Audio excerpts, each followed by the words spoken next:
YouTube says it's still waiting. All right, we're on now. All right, very good. All right. Hello, everybody. We are back with Goddess Bible Study. Ed Dodge here. We've got Josh in the house and Lisa and Rosalie. Thank you, everybody, for coming on. Another fun discussion this week. A little fresh history. We were just getting started offline. My whole exercise since I started writing my book, History of the Goddess, was to just take all the archaeological history we had and then take all the various Bible stories and mythology from Mesopotamia and from the Bible and just try to place them together, see where they line up. And it turns out that from this point going forward, I'm going to say stuff lines up really well in the Bible, and we can put like the whole First Temple period like very much on the timeline. I'm taking a bit of a stretch with what I'm taking, in terms of what the academics claim with what I'm saying today, but we'll get into it. So yeah, this is just straight history tonight, not any like, real theology. I'm making an argument. I'm just putting the timeline of Moses on the historical timeline, and that's going to set the stage for what comes next. And I'm saying it's all part of the Bronze Age collapse and totally contemporary to the Trojan War and Helen of Troy that we were talking about last week. That this is all playing out for the next 300 years, from 1200 BC to 900 BC, is total civilizational meltdown and a total lawlessness, chaos. Everybody's out for themselves, and that is the stage for like the conquest of Canaan and the first temple. Like the whole United Kingdom of David and Solomon exists in this time period of like this illiterate, lawless, chaotic, civilizational meltdown. So I'm going to say the Exodus is 1209 BC during the Bronze Age collapse. We'll talk about Moses next week. So my argument is that the very first mention of Israel in archaeology that's generally accepted, is this victory stele by the pharaoh Merneptah, from the Egyptian pharaoh Merneptah, celebrating his victories in the 1209 BC, which is these wars that that are bringing in the beginning of the Bronze Age collapse. And the Egyptians won, but it was a big costly battle. And they mention Israel, and they say Israel's laid waste; their seed is no more. And so that's the first mention of Israel in the timeline. So scholars and biblical people have always wondered, like, what's going on with like mentioning Israel in such a fashion. People haven't really been able to make sense of it. And the typical argument is that it's coming after the Exodus, and it's a sign that the Israelites were already in the land by that time. I'm saying it is the Exodus. I say it's a slave escape. Anyway, and then the other thing I'm going to compare it to are the oldest passages of the Bible.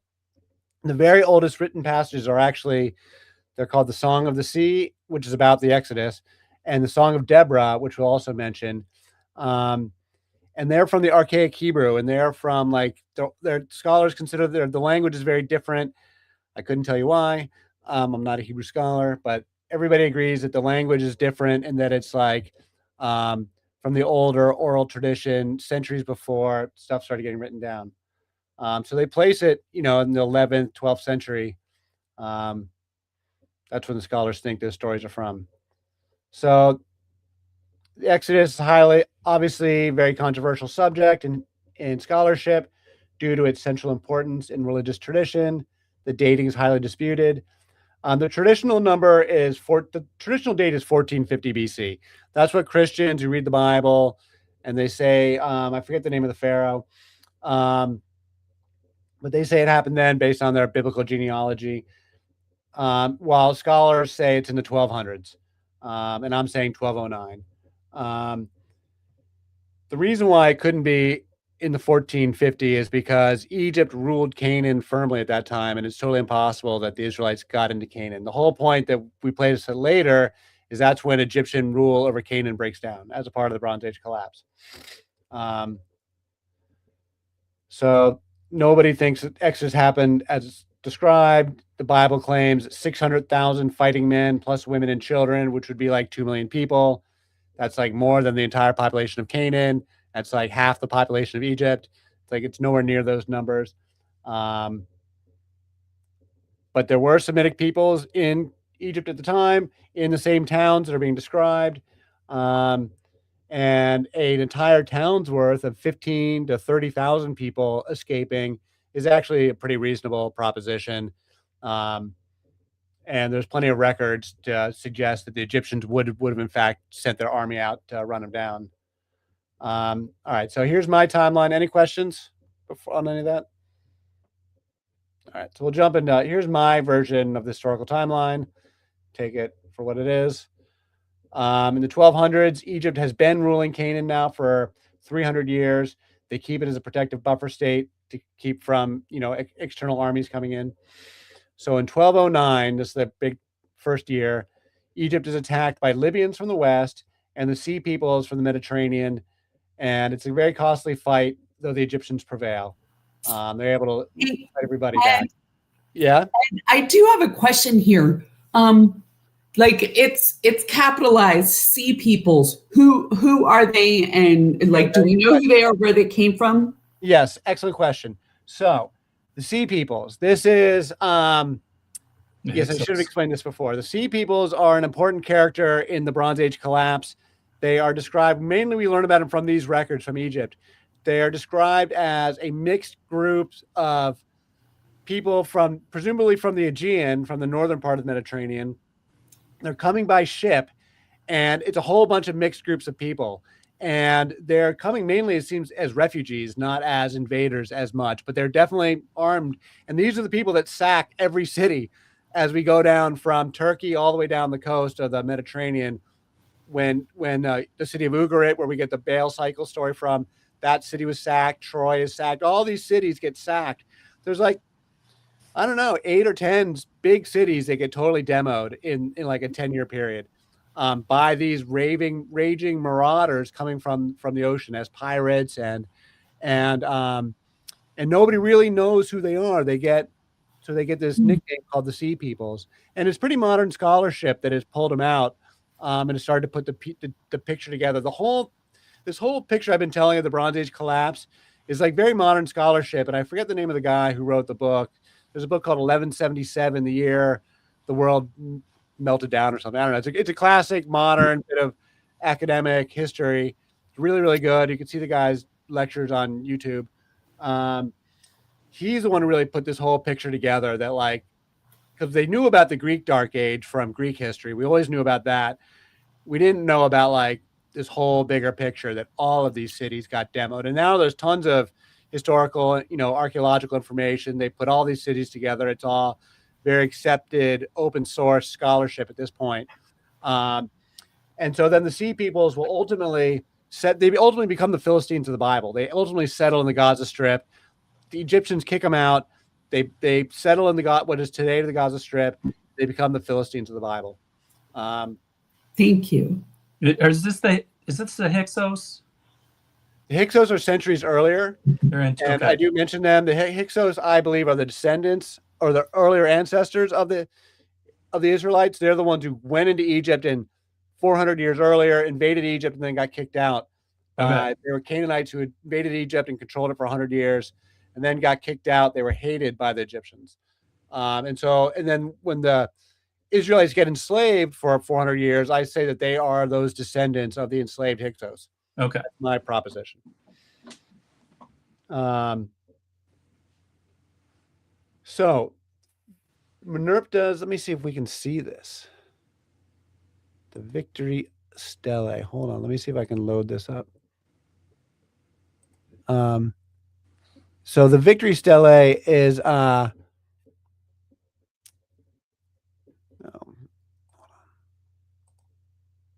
anyway, I'll worry about that later. I've got some images. I meant to load them up. The StreamYard is not always easy about loading stuff up if I don't prep it first. So this big stele is like 8 feet tall, 7 or 8 feet tall, and it's written all over it, top to bottom, and it's celebrating his military campaigns over the Libyans.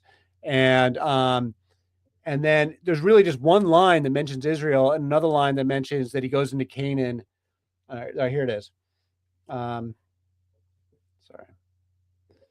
Canaan is captive with all woe. Ashkelon is conquered. Gezer seized, Yenoam made non-existent. Those are Canaanite towns. Israel is wasted, bare of seed. Israel is laid waste, his seed is no more. There's a couple different ways they translate it, but basically, Israel is gone, no more seed. And it's mentioned as, and it's as a people, not as a place. Like the grammar is that Israel is identified as a people, not as a place. So most scholars see this as evidence that Israel is already in the land, and the Exodus must have been earlier, around 1250. I think this is Egyptian propaganda. I think this is Pharaoh's side of the story when this gang of slaves escaped and were able to flee into the desert, and Pharaoh's like, I got rid of these guys. You'll never hear from them again. And it's totally just propaganda because everything they write is always propaganda. And then the Song of the Sea, which is the Israelites' side of the story, says Yahweh is a warrior. Pharaoh's chariots and his army he has hurled into the sea. So I didn't accept the whole Song of the Sea in this text, but the Song of the Sea is not very long. It's only like one page. And it's all about them fleeing Egypt.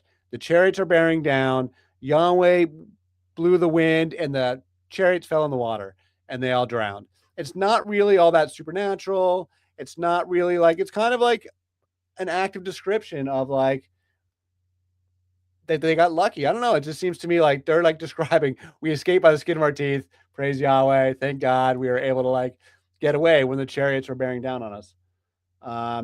So could the Israelites have taken advantage of the ongoing invasions to escape the bondage, fleeing? The town of Avaris is where they were living. The archaeological record in Avaris is of the former Hyksos slaves. Avaris had been the capital of the Hyksos. And then when the native Egyptians overthrew the Hyksos, they enslaved everybody in that town. And it matches all the descriptions of the Hebrews in Egypt, doing the same stuff, making bricks and things. There's a lot of scholarship on that if you want to dig in. So then there's another battle, 1175 BC, and this is the second battle with the Sea Peoples. And this is what I'm saying gives us our time context for the wandering, 1209 to 1175. That's 34 years. And it's at this time the Sea Peoples attack again, and they're repelled again, but this time Egypt loses their grip on Canaan. And this is when all the groups that show up in the Bible all start to set up shop in Canaan, including the Philistines. And so there's this dramatic picture from the Egyptians that depicts the women and depicts the battle. And it shows women and children in ox carts, indicating that the attackers may have been refugees looking to settle down.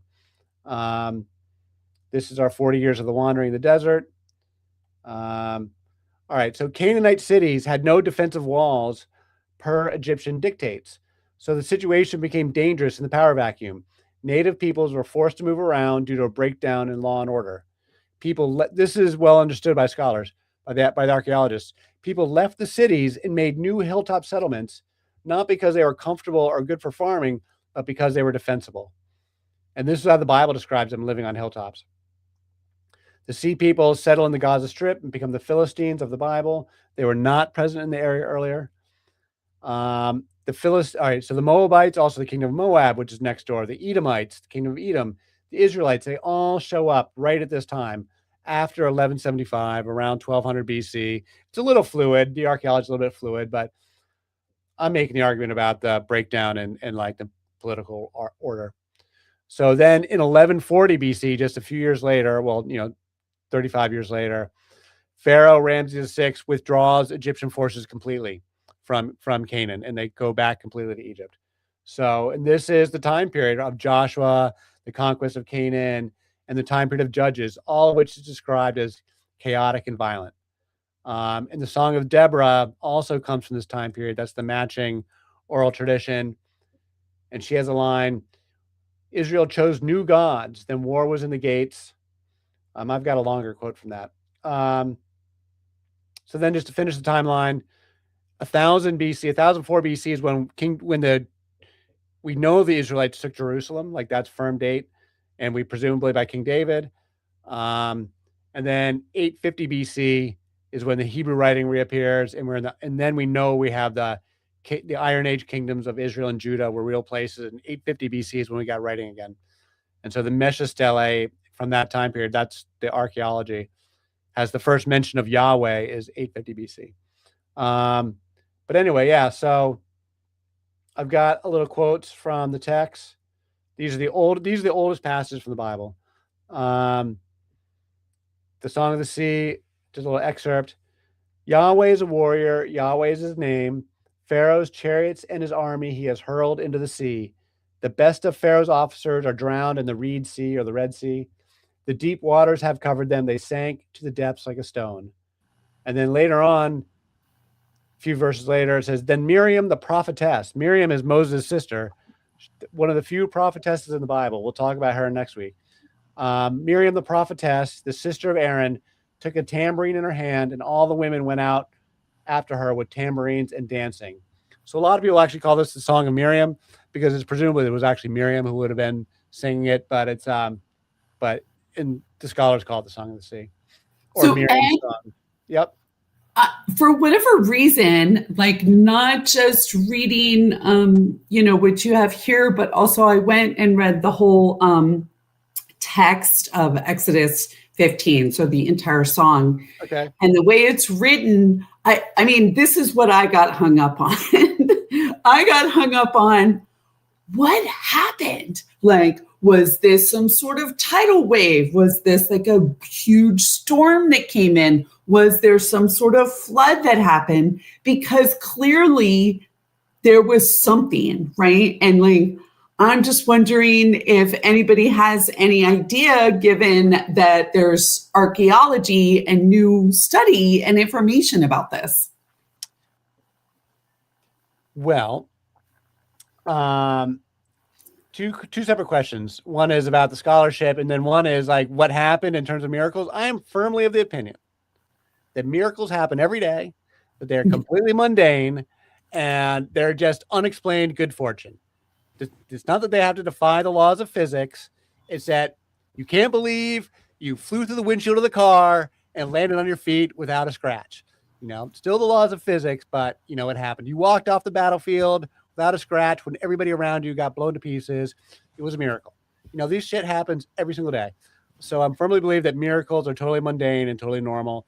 And so I assume something mundane and normal happened, that they really were being chased. They really were being run down by the chariots, and somehow they fell off an embankment. The bridge collapsed. The storm came in. Who knows? Great. Whatever. Something happened to prevent the lead chariots. They were in a narrow spot. The lead chariots got hung up. The wind came in, blew them in the water, and the rest of the gang, the rest of the army couldn't follow, and the Israelites were able to escape. Pharaoh said, forget about it. It's not worth the trouble. I assume it's something like that. Yeah, I mean, like, obviously, I mean, for me, I'm not thinking, oh, well, Yahweh did this. I'm thinking, okay, there was some sort of environmental event that occurred. And I just was like, oh, I wonder what that was. It could have been. I mean, it could have been bad weather. Absolutely. Well, think about the tsunamis. Like what happens during a tsunami, there's a drawback.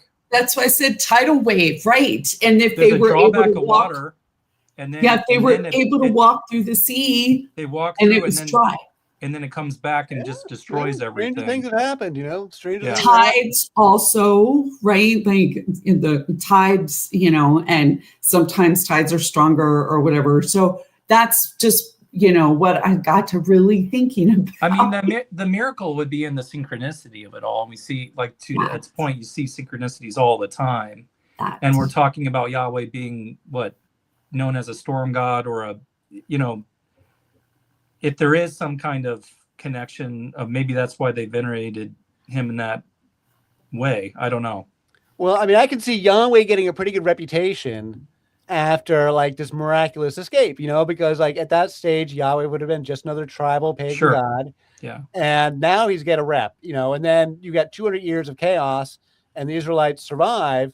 So Yahweh, builds an even bigger rep, and it's like, and after a while, the Yahweh guys, get to really, get a big collar, I think the image of a tsunami though seems to fit the imagery of it all, because the water draws back. They're like, whoa, they go across, and then the water comes back and they're hurled into the sea. So they got hit hard for them to be hurled. It says a number of times they get hurled. So they must have just been slammed really hard and flung. You know, it was that much power coming back from the tsunami. I mean, there's an we endless see amount these of images now online. You see what these, I don't know if you've seen these on Instagram in like Indonesia. Like we've been given these images to see what this kind of probably looked like.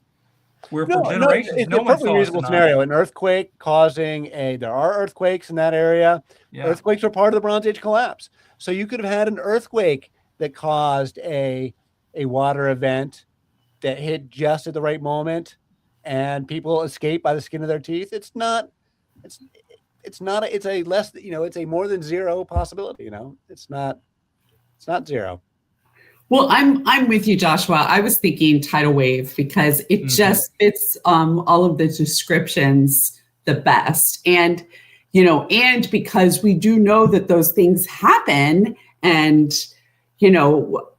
the timing is definitely the miracle. Like if that happened just at that point, Lang, that's the miracle of it for sure. Absolutely. I'm just saying that the black cat came into the frame to exaggerate your point there, Lisa. I think you guys are right on with this is tsunami. I'm with the black cat. Okay. All right. I mean, you've got all the rest. That's how we divine these answers nowadays. That's good. I know, right? People talk about all the other things during, Moses, confronting pharaohs with locusts and Nile turning blood red and all these other things that happened in that story. And there's an endless amount of speculation and scientific sort of pseudo analysis to try and come up with explanations for all sorts of things. And I think these can also be the sort of like rooted in real events that then in turn like get stitched into stories, and different stories from different places that get stitched together. But I really do think that like as a historical event, like a slave escape into the desert by a dramatic turn, I think is believable and sets the stage for everything else cultural down the line. It also makes for an interesting story, and who doesn't love an underdog, right? And a miraculous, quote unquote, escape. Like we live for that. So one thing that's really interesting is in terms of scholarship is that, and I'm persuaded by a lot of the scholarship, is that the final versions of the Torah that we read were really put together way, way later than we were taught. And then specifically the Torah comes together in Alexandria. So very much the Hellenistic period, very much in the context of like other stuff that's happening in Alexandria, which we'll get to that when we get there, because that's where we get into ISIS and stuff. They're doing all this religious synchronization in Alexandria. And that, the Jews remained pagan like for a long time. They really weren't monotheists. Well into the Second Temple, they're still doing Yahweh and Anat.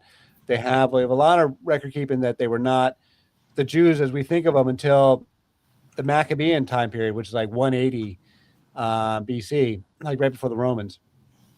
And so a lot of modern scholars think a lot of the most important stories were actually written much later. And the thing I was getting to is that there's no, like Moses and these other names don't really show up in like the Hebrew culture as like being used as names at all until like the Maccabean time period. Like basically to the Romans, like then all of a sudden these stories seem to get revived after the Torah gets written, and they bust out all these old stories and start reading them again. And then the name Moses and all these other names from the Old Testament become really common names in like just in the culture. And that's like the 200s, 100s BC, like 1,000 years later. So a lot of like revisionist scholars want to say like it's all bullshit. All these stories are written much later. But I feel like there's source materials and then the final version is written much later, because I definitely believe that there is like these names, Moses, Miriam, and Aaron, go all the way back to this original tale. So I think it's both true. So talked about all that. So then I've got here. So this is just the Song of Deborah, which I kind of tacked on. We'll talk about Deborah again later on. But this is from the same time period.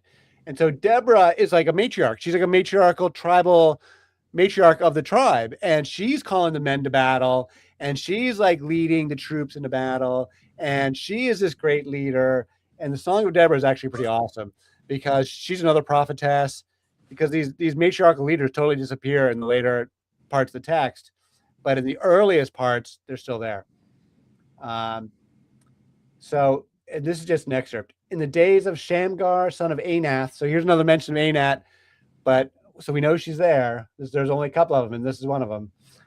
In the days of Shamgar, son of Anath, in the days of Jael, the highways were deserted, and the travelers kept to the side roads.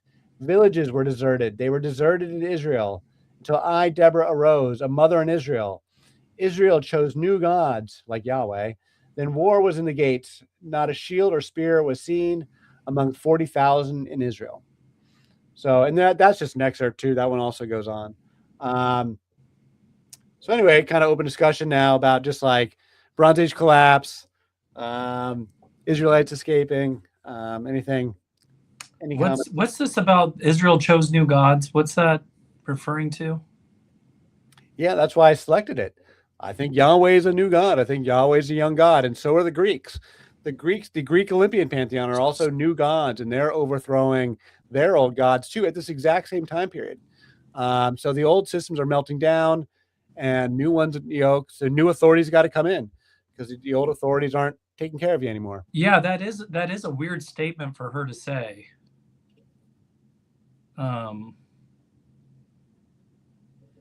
Israel chose new gods.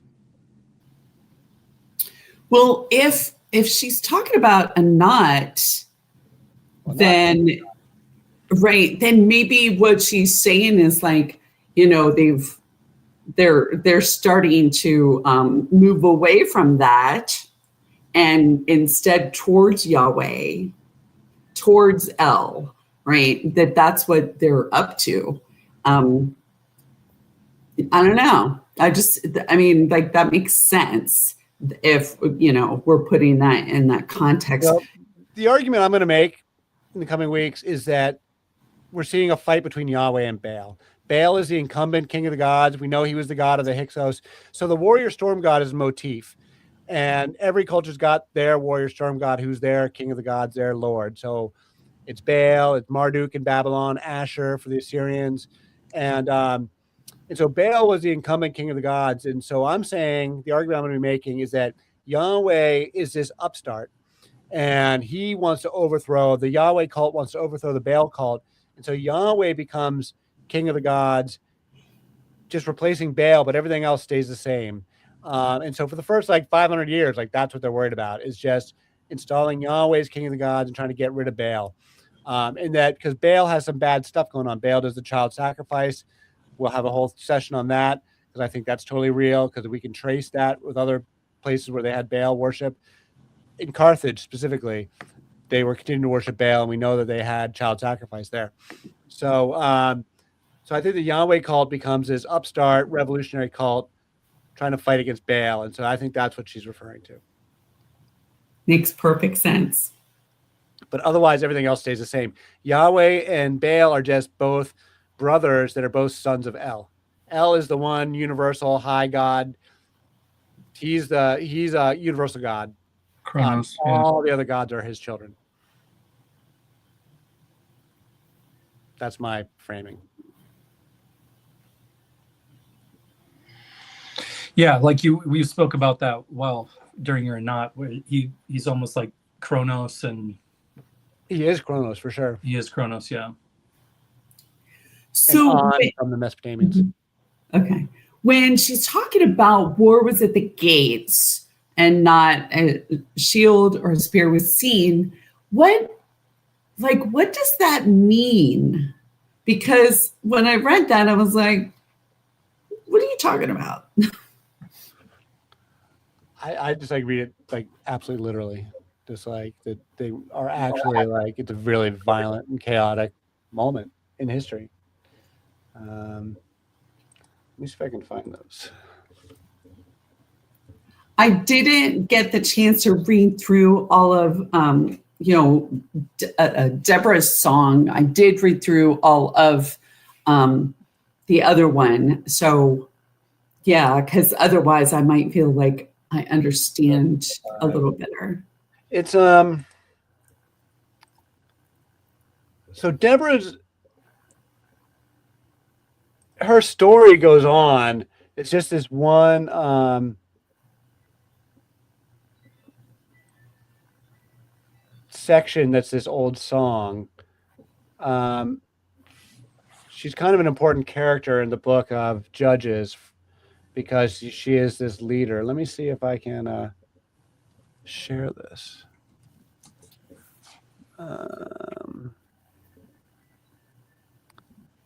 Maybe I have to stop sharing this.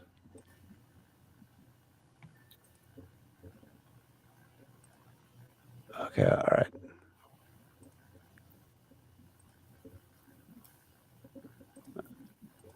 I see. I can only do one at a time. All right. There it is. Let me see. Can you guys see this? Mm-hmm.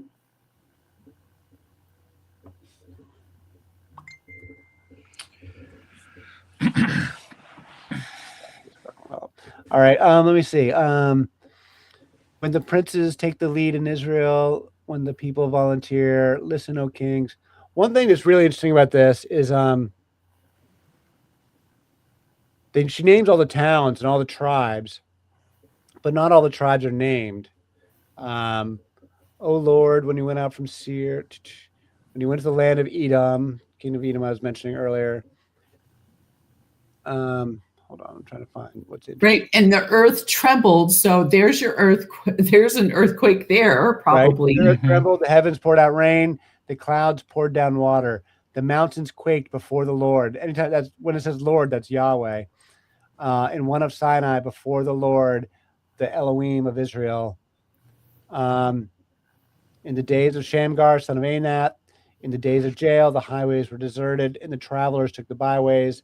Life in the villages ceased. It ended in Israel until I, Deborah, arose, a mother in Israel, when they chose new gods, when war came to their gates. Not a shield or spear was found among 40,000 in Israel. My heart is with the princes of Israel, with the volunteers among the people. Bless the Lord.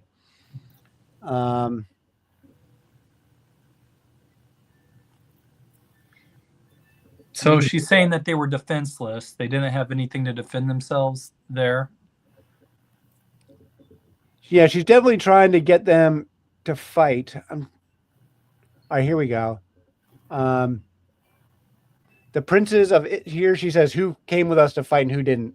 The princes of Issachar were with Deborah. The Issachar was with Barak, rushing into the valley at his heels. In the clans of Reuben, there was great indecision. So these are the different 12 tribes of Israel. Reuben is one of the tribes. There was great indecision. Why did you sit among the sheepfolds to hear the whistling for the flocks? In the clans of Reuben, there was great indecision. Gilead remained beyond the Jordan. Dan, why did you linger by the ships? Asher stayed at the coast and remained in the harbors. The tribe of Asher is named for Asherah. In case you're wondering, that's one of the 12 tribes. It's named for Asherah. And that's the Lebanese coast where all the Phoenician cities are, is where Asher is, where Tyre and Byblos, there in Asher.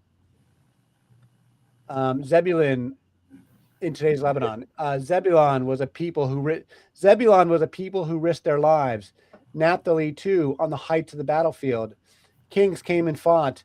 When the kings of Canaan fought at Tanakh by the waters of Megiddo, but they took no plunder of silver. From the heavens the stars fought.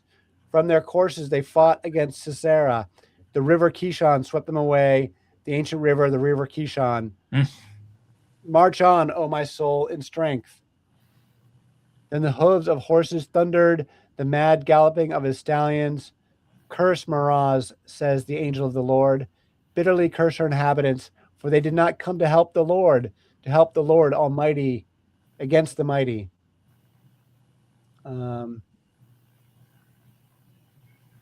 All right, I can finish reading it if you want. Blessed among the women is Jael. So is Jael the same as name before? The wife of Yes. Heber the Kenite, most blessed of the tent dwelling women. So like that's another matriarch probably.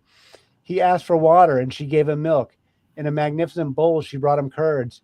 She reached for the tent peg, her right hand for the workman's hammer. She struck Sisera and crushed his skull. She shattered and pierced his temple. At her feet he collapsed, he fell. There he lay still. At her feet he collapsed, he fell. Where he collapsed, there he fell dead. Right. This is a That's famous the story story. of Jael. Yeah. Which do you talk about Jael at all? No, I don't really. Right, she kills this She guy. puts she goes men go into a tent and then she's basically impales them through the skull. Right, she tricks him and then hits him in the head with a nail and a hammer. Yeah. I love it. She's struck memorialized Sisera for and this. crushed his skull. Yeah. She shattered and pierced his temple. All right, she reached for the tent peg, her right hand for the workman's hammer. Sisera's mother looked through the window. She peered through the lattice and lamented. Why is his chariot so long in coming? What has delayed the clatter of his chariots? Her wisest lady answered, indeed, she keeps telling herself, are they not finding and dividing the spoil? A girl or two fetched for each warrior? A plunder of dyed garments for Sisera. The spoil of embroidered garments for the neck of the looter. For the neck of the looter. So may all your enemies perish, O Lord, but may those who love you shine like the sun at its brightest. And the land had rest for 40 years. That is really interesting. Just a treasure trove of little details, of little snippets. It's interesting that she's saying all these men did not come to their aid, and then she speaks of Jael. For some reason, I can't hear Joshua speaking. Oh. I can hear him. That's so weird. That's weird. Can you hear me now? I hear you fine. Okay. Yeah, I can hear him. Wow, weird. Okay, it's okay. I was just saying that she's speaking about all the tribes there and all the men that weren't being valiant to go to war, but yet then she talks about Jael coming and being a valiant one, willing to put up a fight. And what's interesting is that they don't mention the tribe of Judah. And Judah becomes like the most important tribe in the whole thing. That's the tribe that's in Jerusalem that has Yahweh. And they're not mentioned here among these original oldest list of tribes.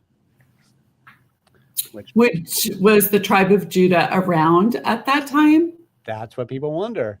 If Judah is really as old as the Judahites claim. Because it's through Judah that we get all the Bible. So those are the guys that have their hand on the text, and they could have altered the text however they wanted. Well, no, it's Judah. Judah is the capital, or the main, where the home of Jerusalem, which is where Yahweh was, and then you had the northern kingdom of Israel, which that's when so-called went after the other gods. And we know the kingdom of Judah was like, that's what I was saying, by 850 BC, which is later, the kingdom of Judah is certified in the record for sure. With Jerusalem, we know that people were living there. Yeah. Doing their thing. So yeah, that's what's all the other interesting detail on this is that tribe of Judah is not mentioned when all the other ones are. And I always thought it was curious that the tribe of Asher, when you look on the maps, because each of these tribes has got their territory, the tribe of Asher is totally the Phoenician coast, which is not part of the original kingdom of Israel. They're never part of the kingdom of Israel. They're always separate. I've never noticed in here too, just coming from an astrological point of view, where the stars of heaven were at war with each other. I don't remember reading that in the past, so that jumped out at me. That whole kind of telling is so interesting, really. Yeah. From the heavens, the stars fought. From their courses, they fought against Sisera. The river Kishon swept them away. The ancient river, the river Kishon. Yeah, what is that referring to? So what is the river Kishon? Because that's a name that kicks around.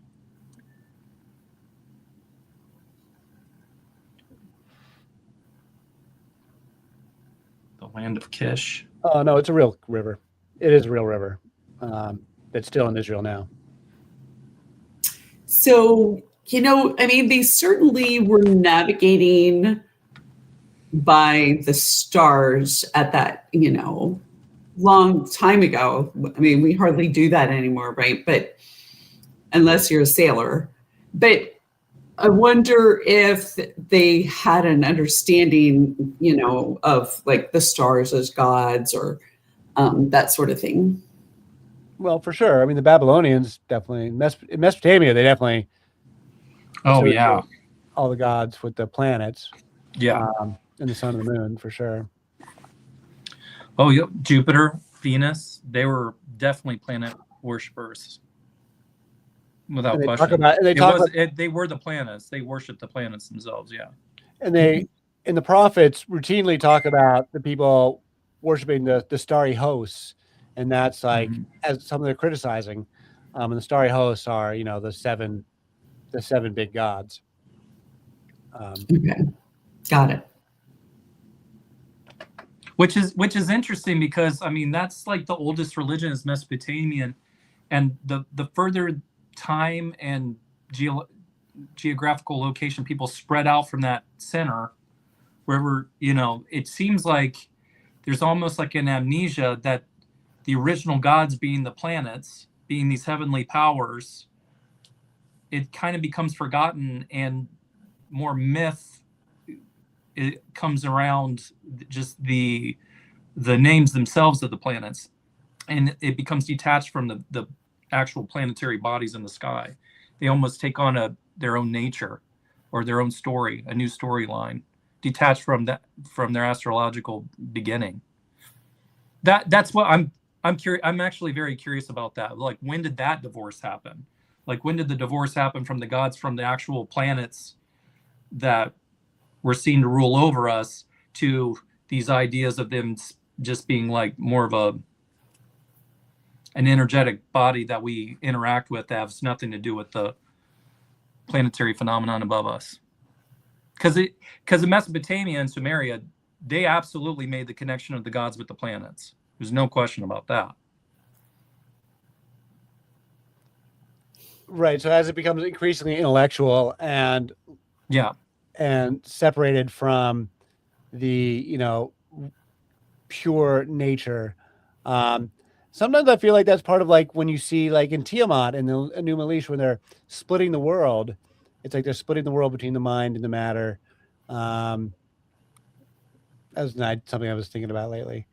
Well, it's just the difference between night and day, where you have day is Dios or God, and night was this. You had this idea of this one day that's split by two. And why was the day associated with God? Because during the day light came and life was populated, and obviously nature, plants, animals react to light. So I think there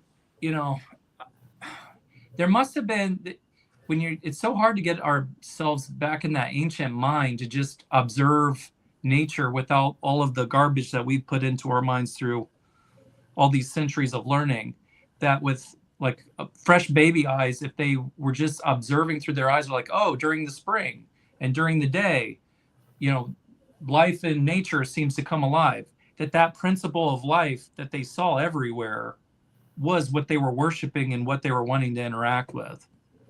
Well, what you're talking about is basic animism. And really, if you look through different mystical traditions, even those that stem, say, from like Judaism and so forth, they're ultimately, almost all of them, pointing to exactly that, the natural world and what's going on, and that's life-giving and it's mysterious, and like, hey, maybe it's providing you with a tsunami so you can escape Egypt, exactly, and slavery, right? I mean, like, that's what that is. I mean, that's what I pretty much study and believe in personally. I consider myself more of an animist and a pagan, but animist, I feel like, is more all encompassing and makes more sense to me. Well, and it makes sense to me too, because what I've been finding just mentally, intellectually, is that as I put the mother back in the equation and I try to like get into this art, one of the philosophical debates that you hear people make is between idealism and materialism. And so like the Western atheist academics are making the materialist argument. They try to say everything is a material world. The mind is derived from matter. And the opposite argument is people are saying, especially theists will say, the world is just all mental states, it's all consciousness, and that material world is just a product of consciousness. Whereas what I believe in is the mind and matter are coexistent, and that they've weaved together as the fabric. And so the whole material world is sacred because it's all the mother, but it's all permeated with the spirit at every turn. So it is what the animists believe. So like nature is totally alive everywhere. And I feel like that's where you get to when you can put the mother back in the equation. And then you can see the mind and matter coexistent everywhere. And God is everywhere because it's father and mother together everywhere. Mm-hmm. And then to go from, but they started out as the intellectually mostly mother, all freighted towards the mother. And then the intellectual stuff, the mind stuff develops over time as people like literally get more sophisticated in culture. And then at a certain point, they become like shift hard to like all mind and away from the mother. Well, in animism, it's not just nature. There are spirits. You can call some of them maybe gods or what have you. And certainly, like the elements, and all of that is pretty much considered to have its own consciousness because it is, divine and in and of itself, and that sort of thing. So that those things have their own consciousness, not that we necessarily can understand or comprehend, much like with, say, God, if you will. We can't necessarily fully understand what that is. It's too big for us, but it just like maybe we can sort of understand like what the cat is thinking, like they're thinking about food or whatever. But within nature, all of these things have consciousness. And also without nature, of course, we wouldn't even exist. We couldn't, survive. So we know there's a sort of consciousness, or we believe that is the case, and that it's not just some, that animal that you see out in nature isn't just some beast that can't feel pain or doesn't, have a consciousness. It all does. Even plants have a consciousness, like trees, stones, and most ancient and like tribal and indigenous populations believe all of that. 100%. And, yeah. Yeah, no, it's a philosophical question, and it's an old philosophical debate. Are we a part of nature, or are we separate from nature? This is the fundamental question when you're talking about putting the mother in the equation or taking the mother out of the equation. And this is a debate they were having about Isis because the Greeks and the Egyptians were real rivals in their philosophical and religious outlooks, because the Egyptians thought we were part of nature. And so all their gods are half human, half animal. Not all of them, but most of them because the Egyptians saw us as being a part of nature and the animals being on our moral plane, the same thing as Native Americans do. Whereas the Greeks believed that human beings were the greatest product of God, where God's greatest creation was human beings. And not just any human beings, but us Greeks. We're God's greatest creation. And we rule over everything else. And so they were real rivals to the Egyptians and did not go for these half man, half animal motifs. And as we get into Greco-Roman and the Western culture, that's exactly the part that they get rid of. The nature-based stuff, the mother, that's what they get rid of. I think you have to even see the connection that if they're not consuming the plants, you think of psychedelics, obviously. This is kind of the in vogue thing to be thinking about right now. I hear a lot of people discussing this, like Terence McKenna, and being one of the ones that first kind of made me think this way, of just how much all of our iconography, ancient iconography, all of even the centaur type double-bodied things that we're seeing were not the result of psychedelic states from the plants, which again are connected to would be more connected to the mother goddess and her worship. That the more we drew away from those kinds of things, the less and less that kind of iconography just doesn't even make sense to us, and we're disconnected from them because we don't see them anymore. I mean, I can just only speak briefly from my own small amount of experience on ayahuasca, is that when you like see in one of those states where you see all the eyes and you think of Ezekiel with all those all the eyeballs, I mean, when you're in that state, you're like, this has got to be what he saw, because that is a very wild experience. Ezekiel, and you're seeing the wheels for sure. Huh? Ezekiel is definitely a drug experience. Oh, absolutely. It's not the only one. Yeah, like absolutely. And so but then you look at how that writing evoked iconography after the fact, and you get all these different kinds of artwork trying to depict what Ezekiel was doing, but they had no psychedelic experience to like even up until recently. You see a lot of this modern iconography that's trying to depict is pretty accurate. You know, people are doing a good job trying to bring back from the psychedelic states what that probably looked like really that Ezekiel was seeing. But that's only because we're becoming more reacquainted with nature again. Well, I mean, Terence McKenna is the one who coined the phrase that was really of Gaia consciousness that was really influential on me. And I probably heard that 20 years ago or longer, that it just totally clicked that that's what the mushrooms are doing. The mushrooms are intelligent. They're speaking to us. Nature's alive. She speaks to us if we're listening. Gaia has consciousness, and it's up to us to like open up and listen. And that was that was a very profound. Terence McKenna definitely taught me that specifically. Yeah. That was very profound for me. And definitely like how I my starting point down this whole path was plant medicine for sure. Yeah, I would call him something like for an analogy, he's kind of like a Chrysostom of the pagan world, I guess you would say. The way he was able to talk, he was elegant, just an elegant speaker. And I don't know if you, I'm sorry, I was just going to say, I did drop into the chat the name of that book that you were talking about and who the author was. So I just wanted to make sure that you knew that in case you wanted to mention it. What was it, 1197? Oh, 1177, yeah. Yeah. Anyway, I dropped that in that chat. So. Oh, okay. I don't yeah. really see all the chats.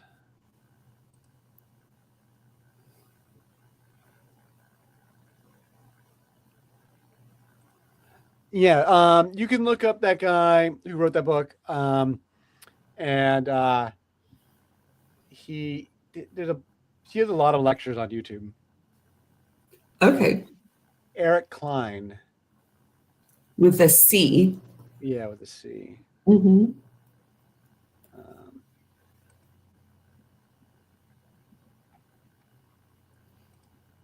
It's I didn't actually read the book. I just listened to all the lectures. probably what I'm going to do too. Let me see if I can share it.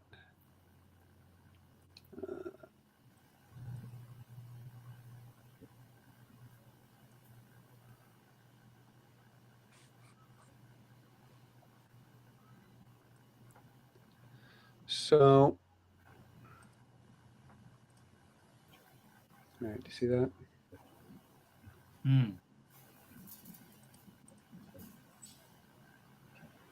The year civilization collapsed. And then it became a very popular book. And a lot of people like to talk about how like contemporary civilization seems to be like teetering on the brink of this kind of stuff. What's our civilizational collapse going to look like? I kind of think about that stuff myself.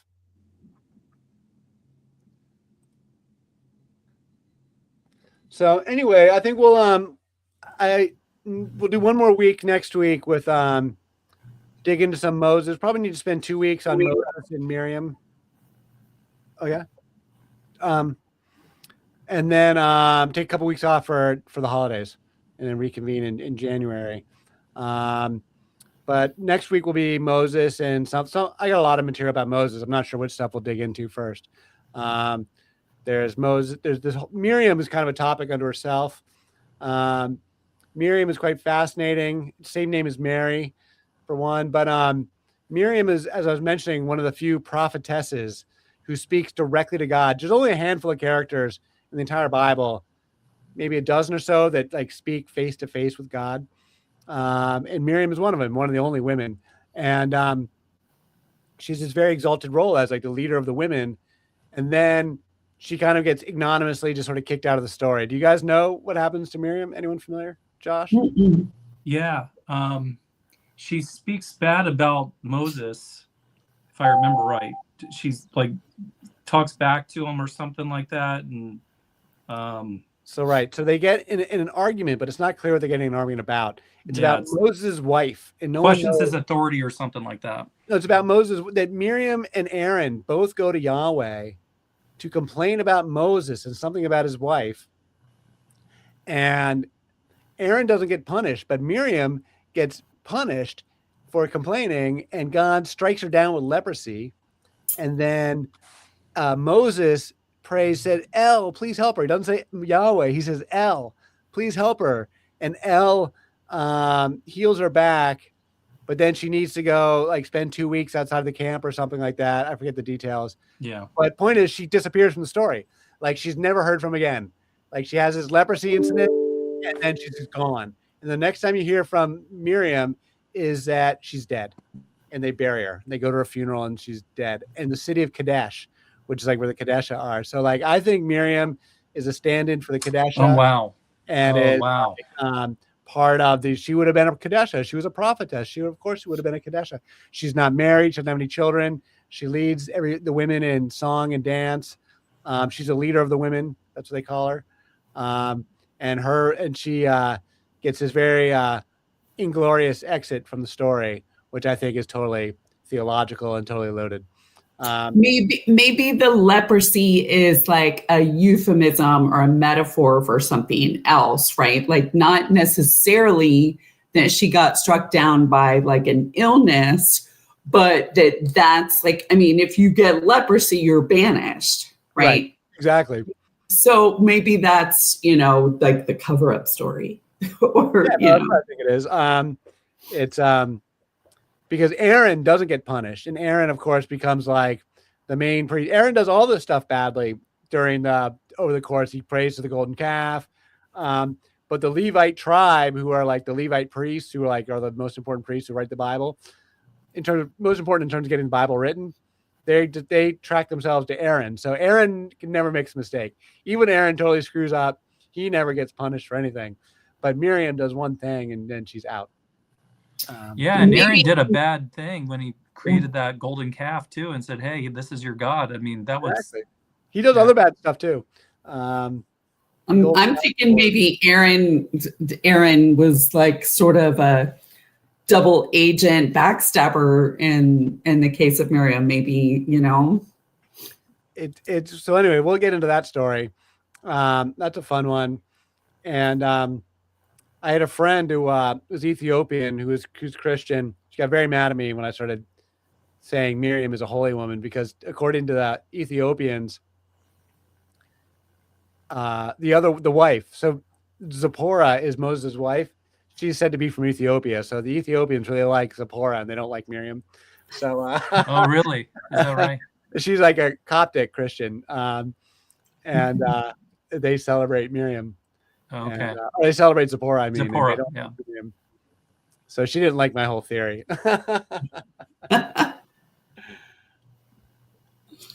Fascinating.